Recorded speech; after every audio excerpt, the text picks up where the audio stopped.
వీర హనుమాన్ తరువాయి భాగం. ఈ లోపల వానర వీరులు ప్రహస్తుని ఎదుర్కొన్నారు. మరొక్కసారి వానరులు రాక్షసులు అధిక సంఖ్యలో పరస్పరం చంపుకున్నారు. ప్రహస్తుడు నలుగురు మంత్రులు విజృంభించి వానరులను చంపసాగారు.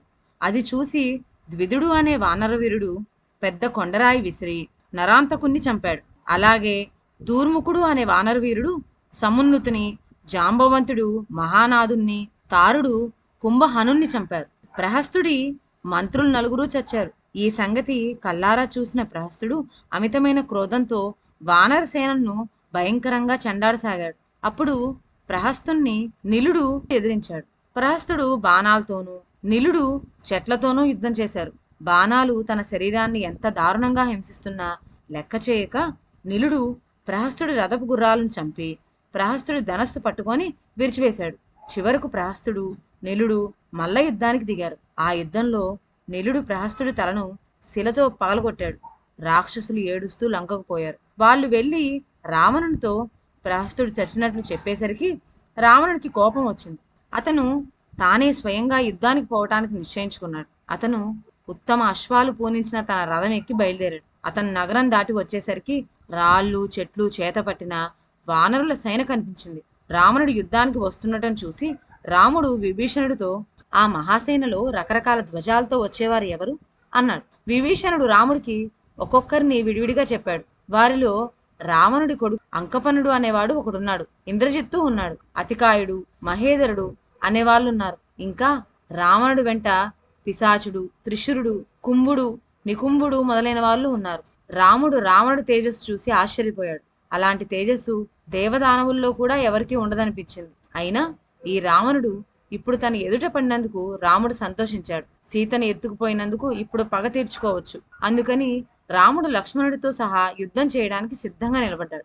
వానర సేనను కలతపెడుతూ వచ్చే రావణుని సుగ్రీవుడు ఎదిరించాడు. రావణుడు సుగ్రీవుని ఒక్క బాణంతో మూర్ఛపోగొట్టాడు. రాక్షసులు సింహనాదాలు చేశారు. అది చూసి గవాక్షుడు, గవయుడు, వృషభుడు, జ్యోతిర్ముఖుడు, నవుడు అనే వానర వీరులు శరీరాలు పెంచి కొండరాళ్లతో రావణుడి మీదకు వచ్చారు. రావణుడు అందరినీ బాణాలతో కొట్టాడు. వానర వీరులు బెదిరి రాముణ్ణి శరణుజొచ్చారు. రావణుడు వానర సేనను నిర్మూలిస్తూ ఉండటం చూసి రాముడు వానర రక్షణకు బయలుదేరాడు. అది చూసి లక్ష్మణుడు రావణుని చంపే అవకాశం తనకు ఇవ్వమని రాముణ్ణి ప్రార్థించాడు. లక్ష్మణుణ్ణి మెలకువగా ఉండమని హెచ్చరించి రాముడు అతనికి అనుమతిచ్చాడు. లక్ష్మణుడు రావణుని ఎదుర్కొన్నాడు. అది చూసి హనుమంతుడు ముందుగా తానే రావణుడి ముందుకు వెళ్ళి కుడిచేయి ఎత్తి, నువ్వు దేవ దానవ గంధర్వ యక్ష రాక్షసులను జయించావు. నిజమే గాని నీకు వానరులు మూలాన అపాయం ఉన్నది. ఈ నా చేత్తో నేను చంపబోతున్నాను అన్నాడు. ఈ మాటకు రావణుడు మండిపడి, హనుమంతుడా, నిర్భయంగా నన్ను కొట్టు. ఒక కోతి రావణ్ణు కొట్టిందన్న శాశ్వత కీర్తి నీకు దక్కుతుంది. ఆ తర్వాత నేను చంపివేస్తాను అన్నాడు. జ్ఞాపకం తెచ్చుకో, నీ కొడుకు అక్షుడు నా దెబ్బకే చచ్చాడు అన్నాడు హనుమంతుడు. రావణుడు హనుమంతుణ్ణి రొమ్ము మీద తన చేత్తో చచ్చాడు. ఆ దెబ్బకు చెల్లించిన హనుమంతుడు కోపంతో రావణుడు రొమ్ము మీద బలంగా అరచేత కొట్టాడు. ఆ దెబ్బకు రావణుడు భూకంపానికి పర్వతంలాగా ఊగిపోయాడు. అది చూసి వానరులు కోలాహలంగా హర్షధ్వనాలు చేశారు. రావణుడు హనుమంతుడి పరాక్రమాన్ని ప్రశంసించాడు.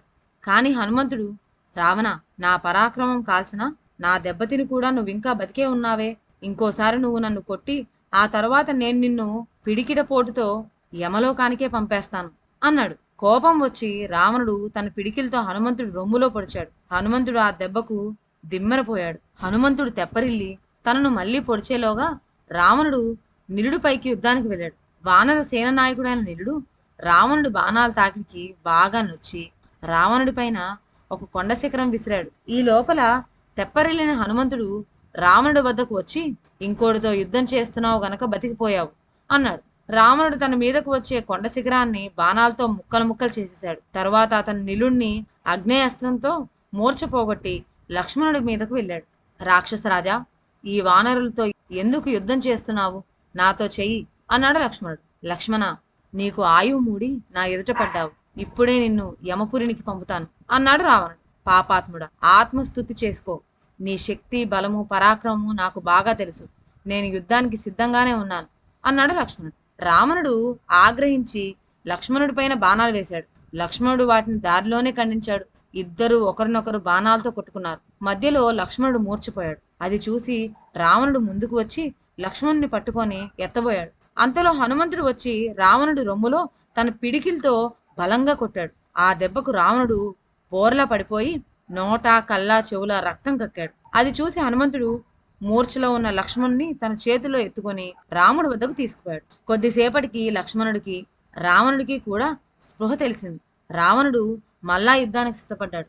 అప్పుడు రాముడు రావణుడి మీదకు యుద్ధానికి వచ్చాడు. అది చూసి హనుమంతుడు రావణుడితో యుద్ధం చేయటానికి నువ్వు నా మీద ఎక్కి కూర్చో అన్నాడు.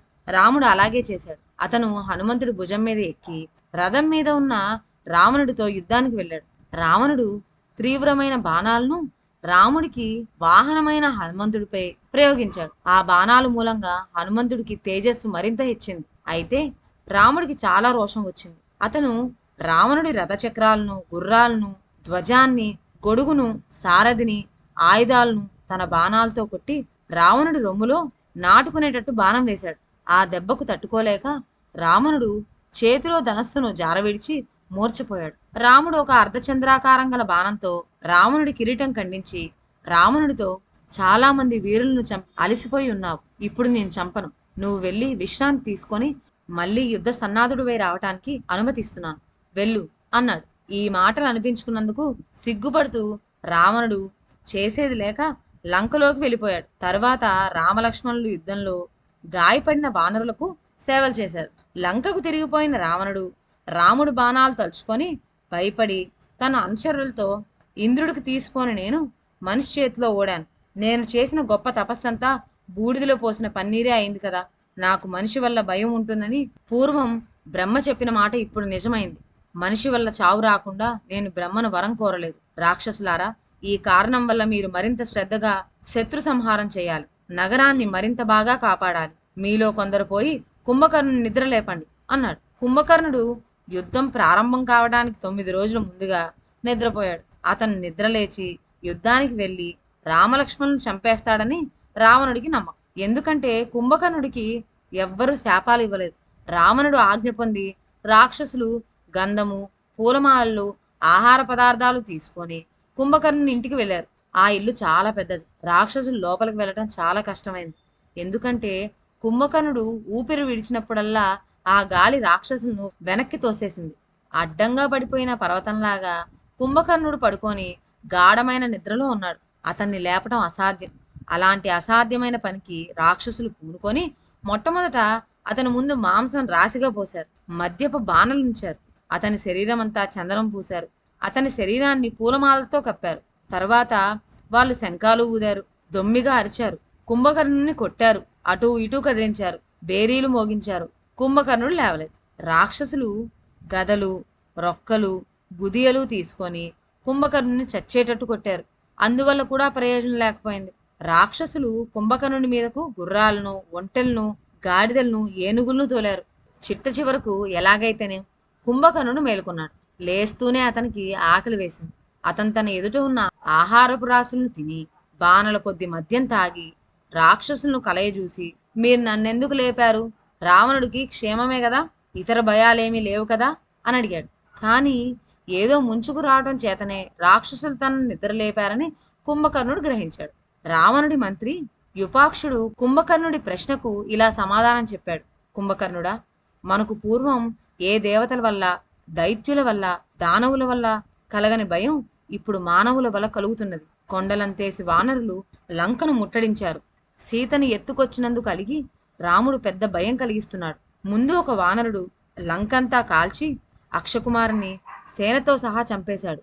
ఇప్పుడు రాముడు రావణుని యుద్ధంలో కొట్టి చచ్చాడనుకొని వదిలిపెట్టాడు. రావణుని దేవతలు, దైత్య దానవులు చేయలేకపోయిన పనిని ఈ రాముడు చేశాడు. తన అన్న యుద్ధంలో ఓడాడన్న మాట వినగానే కుంభకర్ణుడు కోపంతో యుపాక్షుడితో ఇలా అన్నాడు. నేనిప్పుడే వెళ్ళి వానరసేనను, రామలక్ష్మణులను చంపేసి తర్వాత రావణుని చూస్తాను. వానరులు రక్త మాంసాలు రాక్షసుల చేత తినిపించి రామలక్ష్మణుల రక్తాన్ని నేను తాగుతాను.